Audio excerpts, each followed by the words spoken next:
Welcome everyone, I'm Grace Kuriakanja in Adre, Eastern Chad, and this is Africa Matters. Now, nearly 2 years of war in Sudan has uprooted 12.5 million people. The United Nations calls it the world's largest displacement crisis.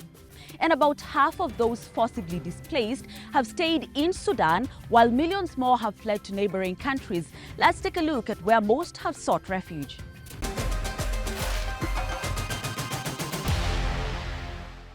Sudan used to host refugees from different countries before the war broke out in April 2023.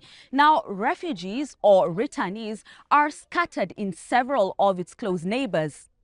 Latest statistics from the United Nations Refugee Agency UNHCR show that majority of them, or about 1.2 million refugees, have fled to Egypt. Over 1 million people, mostly women and children, have either returned home or found safety in South Sudan. And nearly 750,000 people have arrived in Chad, and they've built makeshift homes in places like the Adre camp, where I spoke to some of them. The United Nations says Chad now hosts nearly 750,000 refugees from Sudan. One of them is Naima Suleimane, a mother of 3 who has been separated from her children since she fled her country about 2 years ago. Her 14-year-old son is back in Sudan fighting alongside the army, who are fighting the paramilitary rapid support forces.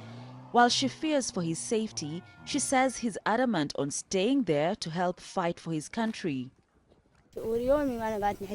Whenever I see a boy like him, I don't feel good at all. I feel like crying. Most refugees from Sudan come to Chad.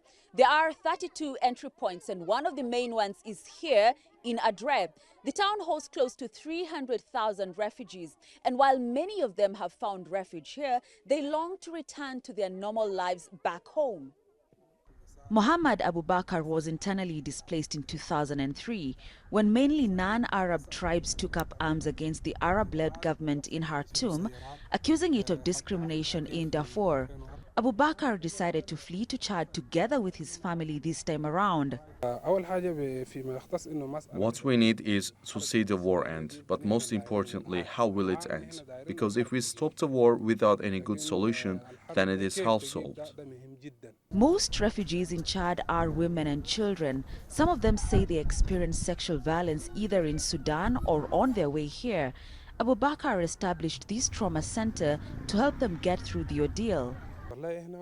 In a week, we receive about 25 to 30 survivors of violence. Now, the impact of U.S. President Donald Trump's recent executive order to freeze foreign aid for 90 days is already being felt. Some aid agencies can no longer provide help. Once the decision was taken, thousands of students stopped going to school, including my son. Some are literally trying to rebuild their lives, while others do all they can to make ends meet as they wait for peace to return back home.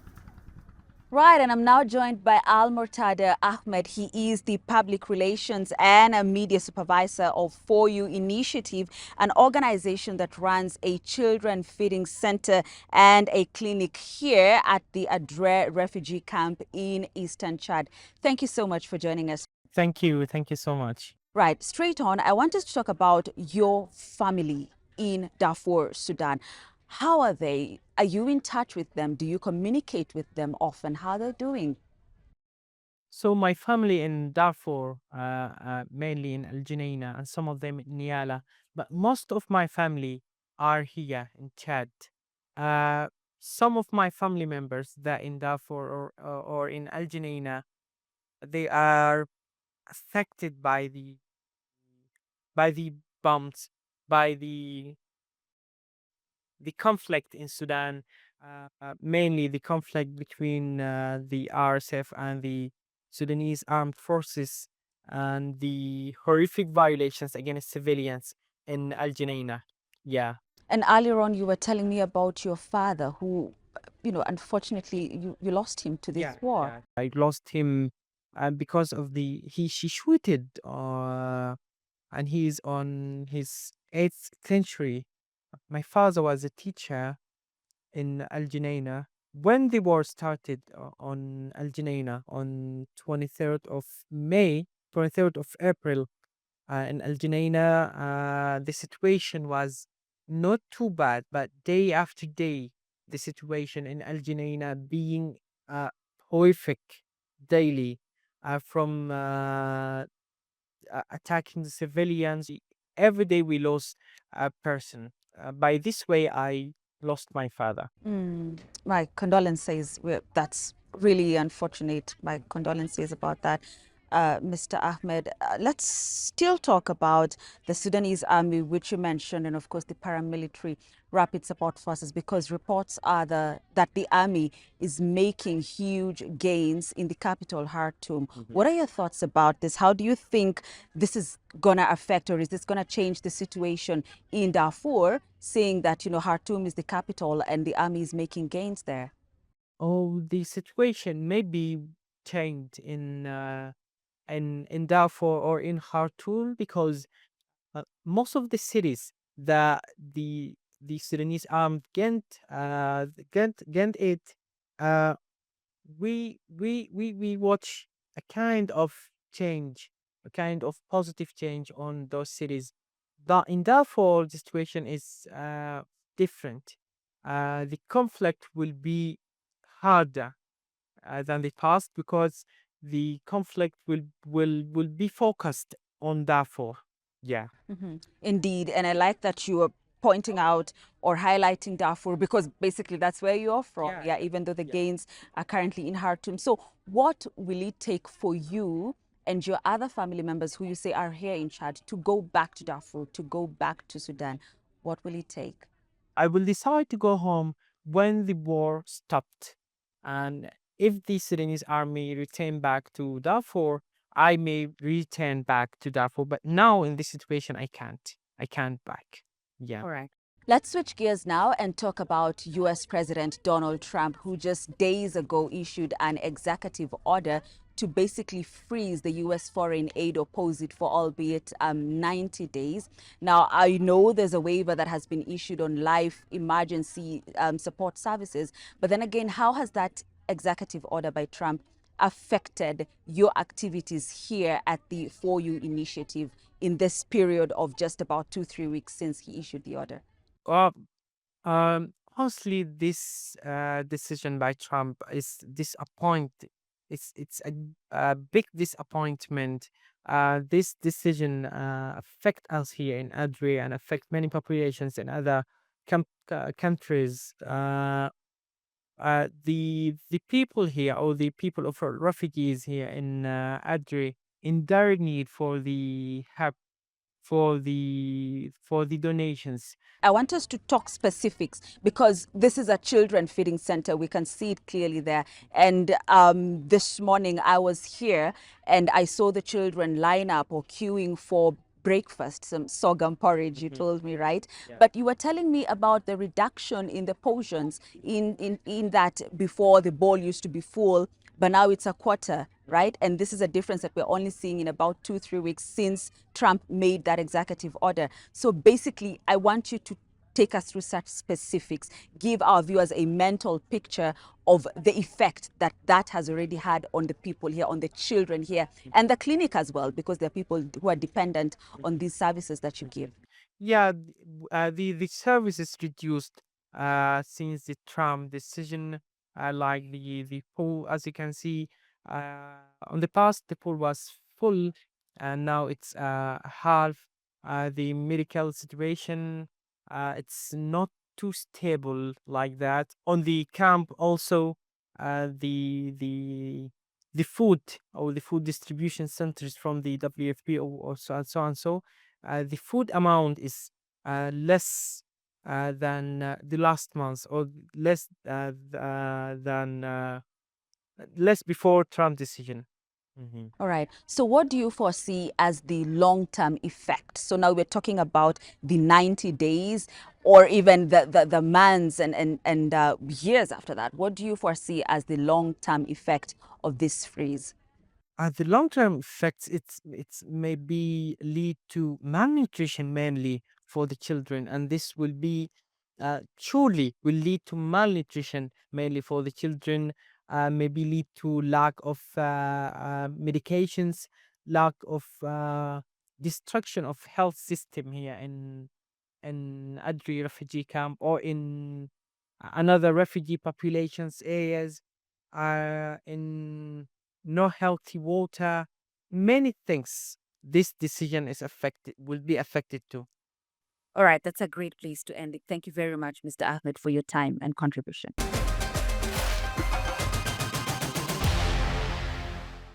To South Africa now, where Donald Trump's latest proposal to accept white Afrikaners as refugees has been dismissed by many as ridiculous. His administration's decision to cut aid to South Africa over land reform policies has only fueled debate, with critics accusing him of peddling far-right conspiracies, as Kubra Akoch reports. President Trump claims South Africa is mistreating its white minority, so he's offered to resettle them in the U.S. Hey dude, what's up? I'm moving to the USA, bro. Okay, why? Because I just got refugee status, son. Okay, don't talk like that, okay? And why did you get refugee status? Because I'm white, bro. Many are saying no thanks to Trump's offer, responding with humor to a serious topic on social media. Ask Elon. One of the president's closest advisors, billionaire Elon Musk, who was born in South Africa, attacked President Cyril Ramaphosa over a controversial land expropriation bill, accusing the government of confiscating white people's lands.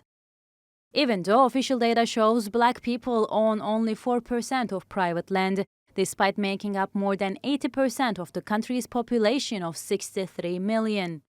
Trump cut nearly $440 million worth of aid to South Africa until he figures out what's going on. They're taking away land, they're confiscating land, and actually they're doing things that are perhaps far worse than that. We will not be deterred. We are, as South Africans, a resilient people, and we will not be bullied. Ramaphosa denies Trump's allegations, insisting that a controversial new land law allowing for private land to be seized by the government without compensation in certain cases seeks to correct a legacy of inequality left by the apartheid system. But the Democratic Alliance, which is part of South Africa's coalition government, has gone to court to challenge the law, while the populist MK Party has filed a criminal complaint against AfriForum, an organization that champions the white Afrikaner minority, accusing it of spreading misinformation to influence Trump. We don't believe there are land being confiscated now, but we cannot just rubbish those remarks to say it's not something that can happen. We are saying it could happen in future. As the legal battles continue, South Africans find themselves at the center of a geopolitical storm where politics, race, and history collide. Kubra Akoch, Africa Matters. Meanwhile, Trump's executive order to stop birthright citizenship for undocumented migrants has sparked panic, particularly among African communities both in the U.S. and on the continent. The policy is also raising critical questions in Ghana about identity and belonging in a shifting landscape of global migration, as Isaac Kaleji reports from Accra. Nana Abeku Akwa divides his time between Ghana and the United States. He has dual citizenship, and his two children both got American citizenship after being born there. So I had my children when I was a citizen and my wife was a citizen. It was an automatic thing. But I can tell you about friends and acquaintances that I knew that didn't have citizenship and had children, you know. Because of the fact that they had their children in America, their children became citizens. Now, these children grew up and filed for their parents to also become citizens, filed for other people back home to come. But many families have been left in limbo after President Donald Trump signed an executive order to end the constitutionally protected birthright citizenship for undocumented immigrants.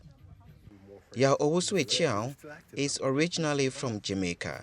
He has been an American citizen for over 2 decades, and these days he helps Africans to travel to live and work in the U.S. legally. Trump is riding on a right-wing rhetoric. And as a politician, he's smart to do so, because that seems to be the base of his, major base for him being elected. So, do I agree with it? No. I believe that anyone in the world, no matter where you are from, you have a right to go wherever you want to. For some Africans, becoming a U.S. citizen is extremely challenging. It costs a lot of money for many to even secure the right documentation. The birthright citizenship route sometimes comes to the rescue for children of undocumented migrants. But if that policy changes, the journey will become even harder. Trump's executive order is facing several legal challenges. The order is part of Trump's crackdown on migrant numbers. Figures from the Migration Policy Institute show that there are about 235,000 Ghanaians living in the U.S., and thousands of them going through the citizenship process could be affected. But all is not lost. For those who find themselves in a situation where they're now being forced to hide or think about leaving, don't panic. Get legal advice, and the law is on your side. And the American court system is strong enough, and I believe people with conscience are reasonable enough to afford people the right to fight for what is their right. It is unclear how long the ongoing legal challenges to birthright citizenship will freeze Trump's executive order. But Abik Wakwa is hopeful a resolution will come soon for his friends, regardless of their immigration status. Isaac Kaleji, Africa Matters, Accra. To Zambia next, where the rising cost of living is pushing people to their limits. Inflation has surged to 16%, driving fuel and food prices to historic highs. Many Zambians are finding it harder to survive as basic necessities slip out of reach. So how are Zambians coping, and what can be done to stabilize the economy? Fungisai Maronga in Lusaka finds out. People here say they are feeling the heat as the local currency known as the Zambian kwacha continues to lose value, hitting a series of record lows since the start of the year. A severe drought has also added extra pressure to the economy. Lusaka's markets are the lifeline for many Zambians, but rising food and fuel prices are squeezing both buyers and sellers. Everything is expensive now. I used to sell more, but customers are buying less because they can't afford it. For students, the rising cost of education is adding to the burden. Many are struggling to keep up with the tuition and living expenses.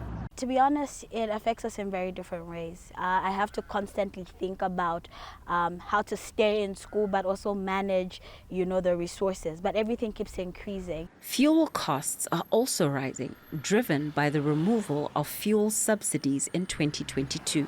Since then, petrol prices have risen by nearly 60%, while diesel prices have increased by about 40%. My wife and I used to use, both cars to get to work and back home. But because of the rising fuel prices, we had to downgrade to one car and let go of the other, just so we could cushion some of the costs that we were facing, the high costs of living that we were facing. Analysts had hoped Zambia's emergence from a public debt default early last year would have helped boost the economy.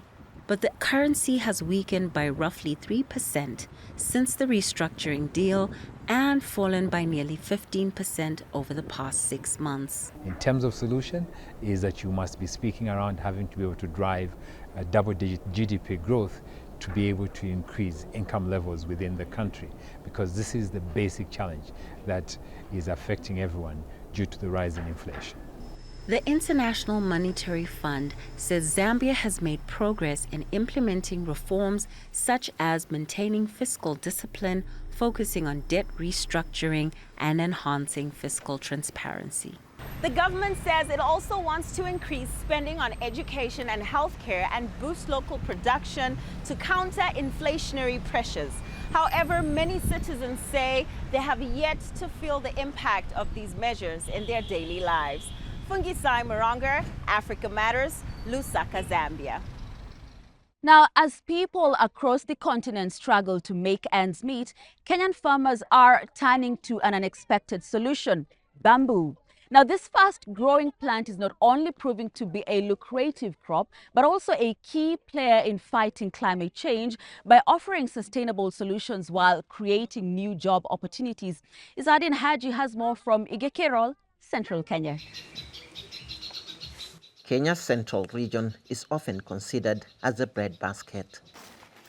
But farmers like Julia have adopted a different way to tackle climate change by cultivating bamboo, which grows 10 times faster than regular trees and can absorb about 400 tons of harmful CO2 per hectare per year. I started growing bamboo since it doesn't involve a lot of work. You just water it, and it also has other benefits such as purifying the air. For Julia, cultivating bamboo trees isn't just about climate action, but is also a good source of income. It is here that a group of more than a dozen women working with an NGO known as Back to Basics sell bamboo seedlings and offer a market for her branches. It's in compounds like this where women craft bamboo products, blending environmental conservation with economic empowerment, and by doing so, are offering a model for sustainable development.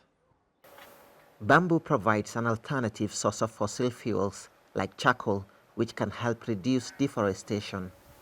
It's actually a good conservation material because you can use it for conservation, again for economic empowerment, you can use it for sustainable developments, and again bamboo can last. Once you plant a bamboo and you start harvesting, you can harvest for more than 50 years.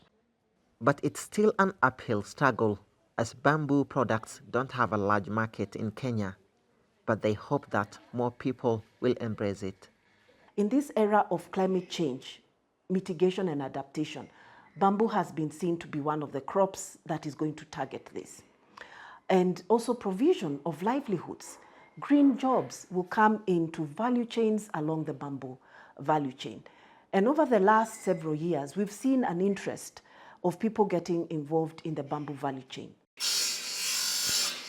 The United Nations Environment Body, UNEP, promotes its potential in sustainable development since it provides a renewable source for communities, supports biodiversity, prevents soil erosion, and improves people's lives in rural areas.